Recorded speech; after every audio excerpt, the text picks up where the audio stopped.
mwibuke yuko duherutse gukora formation physically ya Fiverr.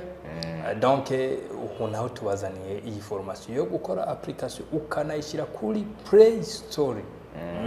Donc kameme nibaza yuko nubundi bwenge buzabwiyongeye kubwo musanze mufise uko turabizi yuko abantu baguteka business muri cyabwenge kameme. Tubutse yuko kuri cyo waravuze nyene duherutse gukora formation ya Fiverr kandi yagenze neza cyane au top. Hari abantu benshi rero banagumye baturondera tubwiye eske nta en ligne bibaho. Tubutse yuko ama formation se dukora en ligne turanayakora aho buri hose physiquement turayakora. Karibu rero ushobora no kuturondera simaka twe twateguye formation iri itunganije ku bantu benshi naho buri wenyene turashaka kukwakira tukagufasha kwereka ibyo twari kusanse kukwereka.